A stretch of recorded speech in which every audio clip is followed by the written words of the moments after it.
Latin America just flipped red, and the mainstream media is trying to act like it isn't happening. What unfolded this weekend in Chile isn't just an election. It's a political earthquake shaking the entire Western Hemisphere, and the epicenter is Santiago. José Antonio Cast, widely called the Chilean Trump, just won the presidency in a landslide. Nearly 20 points, every single region. A political map that had been left-leaning for decades turned solid red overnight. More than 7 million Chileans cast their ballots for Cast, the largest turnout in the nation's history. This was not a narrow victory. This was a complete rejection of the status quo. And Chile is not an isolated case. Across the continent, voters are turning decisively against governments that have failed to deliver security, prosperity, and order. This is not a temporary swing or political theater. It is a continent-wide ideological reversal. If you care about freedom, national stability, and the rise of conservative movements across the Western Hemisphere, you need to watch this entire video. Because what you're about to see is not just political commentary, it is a forecast of the next decade for Latin America and potentially for the United States. Smash the like button, subscribe, and stay with me. Because today we're breaking down a shift that could redefine global power, reshape America's foreign relationships, and expose why the media is desperate to bury this story. What happened in Chile isn't the end. It's a signal that a new movement is rising, and the ripple effects are only beginning. Let's begin with what really drove Chile's seismic political shift. Not campaign slogans, not pundit theories, but the lived reality of everyday citizens whose fundamental expectations of government were shattered. José Antonio Cast didn't just win an election. He won a mandate against insecurity, disorder, and institutional failure. Chile's recent presidential race was decisive. Cast secured roughly 58% of the vote to Janet Jara's 42% in the runoff, a margin that stunned both domestic and international observers. Entire regions that once reliably supported the left flipped. Cities erupted in celebration. This was not incremental, this was transformational, but numbers alone don't tell the story. The real story is why Chileans voted this way. Crime in Chile wasn't a talking point. It became an emotional reality. Kidnappings, gang violence, extortion, and organized criminal networks like Venezuela's Tren de Aragua moved from distant headlines into family conversations at the dinner table. One high-profile murder, a Venezuelan military defector abducted and found dismembered, captured the nation's horror and crystallized a deeper anxiety that statistics alone could never quantify. And that anxiety wasn't abstract. A majority of Chileans told pollsters that crime was their top concern, even above the economy. That's a political bellwether. When safety collapses, voters don't debate nuance. They seek certainty. In Santiago, a mother confessed she won't let her children play outside after dusk. In Arica, a small business owner fortified his doors after repeated extortion demands. In countless neighborhoods, taxi drivers, school teachers, and retirees voiced the same fear. Chile doesn't feel safe anymore. That's not policy discourse. That's lived experience. And Cast's campaign spoke directly to that experience. He didn't frame his platform in ideological abstractions. He offered security, enforcement, and borders with teeth. He promised something voters felt had been missing. Protection first, theory second. Here's the key. When governments fail to secure the most basic human need, safety, voters stop trusting them. This is a fundamental principle in political science. Reagan articulated it decades ago. Freedom is only meaningful when your children can walk without fear. In Chile, that ancient truth became a contemporary political force. Chile's election wasn't just a referendum on ideology. It was a judgment on governance itself. And this verdict wasn't isolated. Across Latin America, the same pattern appears. Argentina rebuked establishment economics, electing Javier Milei on promises of radical reform. Bolivia ended 2 decades of socialist rule with Rodrigo Paz's decisive victory. Ecuador reaffirmed conservative governance under Daniel Noboa amid public demands for stability. These aren't disconnected events. They are indicators of systemic political realignment. Why? Because when progressive governments promise transformation but deliver insecurity, stagnation, and frustration, voters do not cling to ideology. They reject it outright. And that rejection is not just about the left losing. It is about the electorate reclaiming agency. Citizens don't want lectures on root causes. They want borders that protect the nation, law enforcement that enforces the law, governments that prioritize families over factions. In Chile, that message was decisive. Cast didn't win because he was conservative. He won because voters concluded that progressive governance failed to make them feel safe, valued, or heard. This is a lesson that resonates far beyond Santiago, because the same dynamics are already shaping political debates throughout the Western Hemisphere and here at home. When voters feel unsafe, when families are threatened, when everyday life feels precarious, they vote for leaders who promise order over chaos.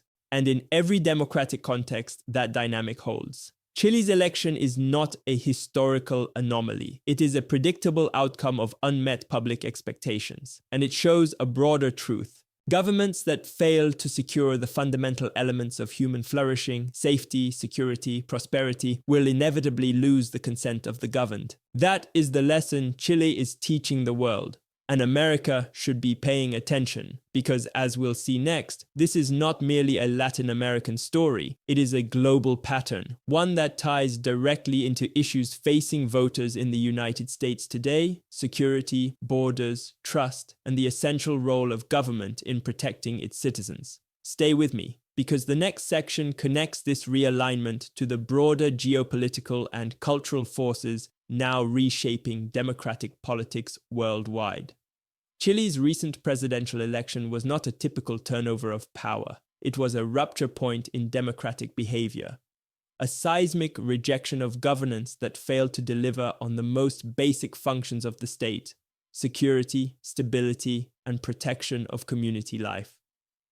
José Antonio Cast didn't just win, he dominated, securing roughly 58% of the vote to Janet Jara's 42% in a runoff that stunned political observers. Entire regions that once leaned left flipped red. Cities that once celebrated progressive pluralism erupted in scenes of relief and jubilation. In plain English, this was not a protest vote, it was a political verdict. Cast stood before supporters and delivered a message that struck at the core of public anxiety. Chile will be free from crime again, free from anguish, free from fear. Those words weren't campaign poetry. They were a contract with the electorate, a promise born of collective frustration. For decades, Chile was known as one of Latin America's safest democracies. Quiet streets, stable communities, a reputation people took for granted. That changed, and not gradually. It erupted. By 2024, kidnappings had reached a historic high of 868 cases, many linked to transnational criminal syndicates. Murder rates, once modest, more than doubled over the past decade. Shootouts in broad daylight, contract killings, extortion networks squeezing small business owners. For many Chileans, what was once a distant news headline became personal danger. Imagine a mother in Santiago who once let her kids play in plazas, now refusing to let them out after dark. Imagine a shopkeeper in Arica erecting bars and locks after repeated extortion demands. These aren't abstractions. These are lives reshaped by fear. And these aren't purely local gangs, not random thieves. Organized criminal networks, including elements tied to Venezuela's Tren de Aragua, established cells in Chile, coordinating kidnapping, trafficking, and murder. One senior police official described it as an era-defining shift, crime ceasing to be episodic and becoming an entrenched force within urban neighborhoods. This is not theory, this is lived experience. For years, Chile's progressive leadership treated crime as a long-term social issue, something addressed through welfare programs, education reforms, and structural inequality initiatives. But when crime overtook daily life, when violence touched everyday families, voters changed their calculus. They said, in effect, "We don't want sociological theory, we want enforcement." That moment, that visceral shift from comfort to fear, from ideology to reality, is what transformed this election into something far bigger. And here's the political science at work. When citizens feel unsafe in their homes, when security collapses and public trust erodes, they stop voting for familiar labels. They vote for outcomes that promise order over disorder, certainty over chaos, and protection over neglect. That is the real battleground. Not left versus right on some abstract spectrum, but order versus chaos in daily life. And Chile's voters made that choice decisively. This dynamic is not confined to one South American nation. It mirrors historic voter behavior seen elsewhere. In the US 1994 midterms, voters rejected incumbents over crime and economic dissatisfaction. In Europe during the 2010s, electorates shifted right in reaction to migration crises and stagnation. In each case, voters turned not because ideology suddenly changed, but because their lived reality diverged sharply from political rhetoric. That divergence between policy promise and lived experience is the defining factor of this realignment. Chile is not just another electoral data point, it is a bellwether, and the implications are profound. Because when voters conclude that governance fails to protect the most basic aspects of community life, security, prosperity, and sovereignty, they do not double down on the status quo. They seek alternatives. This is the real lesson from Chile. Governments that fail to secure the everyday realities of life lose not just elections, they lose public legitimacy. And as we'll see next, this pattern is not isolated to Chile. It is echoing across Argentina, Ecuador, Bolivia, and beyond, reshaping the political geography of an entire hemisphere. For conservatives, patriots, and strategic observers in the United States, there's a clear takeaway. When the social contract is perceived to fail, electorates don't cling to ideology. They demand government that delivers safety, stability, and stewardship of the common good. A failure to provide those fundamentals invites political reconfiguration.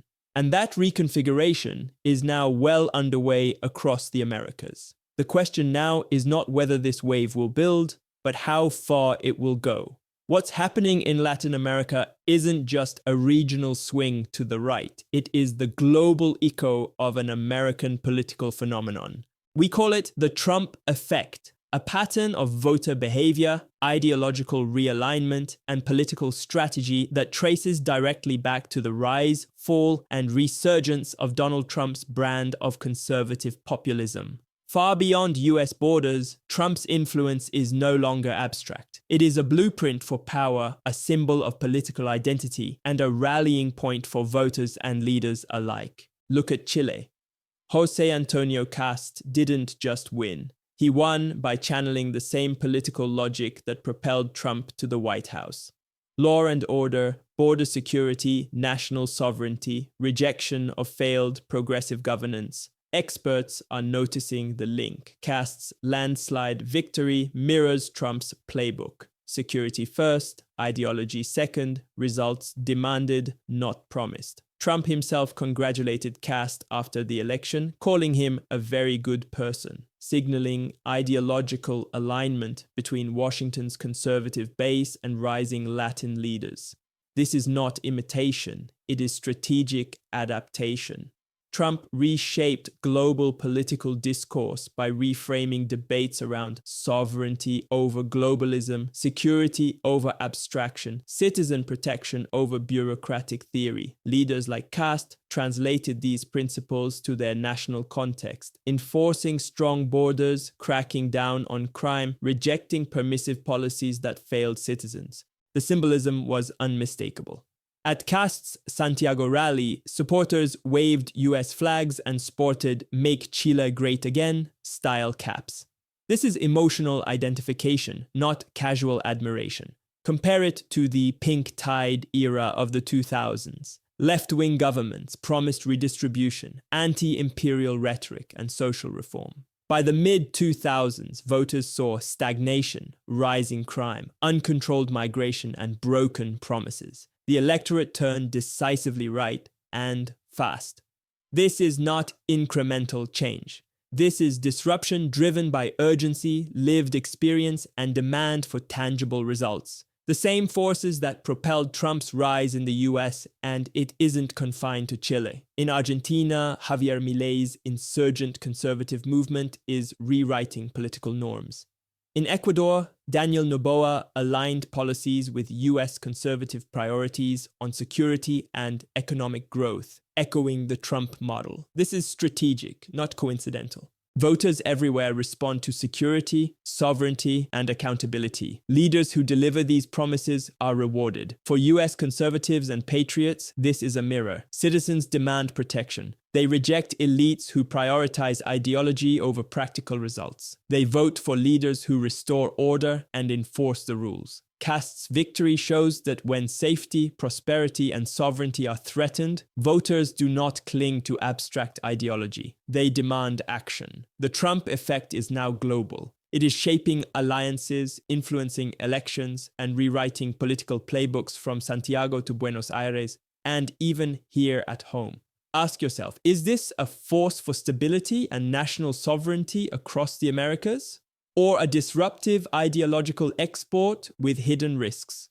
Drop your answer in the comments, because next we'll explore how this wave connects directly to US political strategy and what it means for American voters heading into the next election cycle. America is at a turning point. What's happening across Latin America is more than politics. It is a warning, a mirror showing what happens when governments fail to protect their people. When leaders ignore security, prosperity, and the rule of law, citizens do not wait politely. They act decisively, pragmatically, ruthlessly. Voters are not choosing ideology. They are choosing survival, stability, and the ability to provide for their families. And that lesson is universal. For Americans, this is a moral and strategic crossroads. It is a call to ask, what do traditional American values really mean today? Safety at home, neighborhoods must be secure, families protected, economic independence, citizens deserve jobs, growth, and the freedom to thrive. Sovereignty and borders, a nation cannot endure if its borders are meaningless. Accountable governance, leaders must deliver results, not slogans, not empty promises. This is not abstract theory. When citizens see crime rise, supply chains falter, and communities weaken, they reject elites who fail to act. That is exactly what happened in Chile, Argentina, and beyond, and it is exactly what Americans must understand. The Trump effect, the rise of right-wing populism, and the continental realignment are all connected. They reveal a simple truth. People everywhere value competence, protection, and tangible results over ideology and rhetoric. For patriots, conservatives, and anyone who loves America, the takeaway is clear. We cannot afford complacency. We must defend our communities, our economy, and our independence before consequences become irreversible. This is a moment for reflection, a moment to ask, are our leaders delivering on the promises that matter most? Are we prioritizing policies that secure our nation and empower American families? Are we prepared to act politically, culturally, morally to preserve the foundations of our country? History is repeating itself. Latin America shows what happens when citizens are ignored. America cannot wait to learn the lesson. Because the stakes are not just political, they are existential. Energy independence, border security, economic stability, national identity, all of it hangs in the balance. And the warning is clear. Nations that prioritize ideology over citizen well-being pay the price. The question is not if these lessons will define the next decade. The question is, will America heed the warning in time? This is just the beginning. The shifts we've explored in Latin America, in politics, in security, are part of a larger story about freedom, prosperity, and the survival of our nation. If you want to understand how these trends will affect your family, your community, and your country, don't stop here. Click the next video, stay informed, see the full picture before it's too late. Knowledge is power. And in the years ahead, it could be the difference between thriving or being left behind.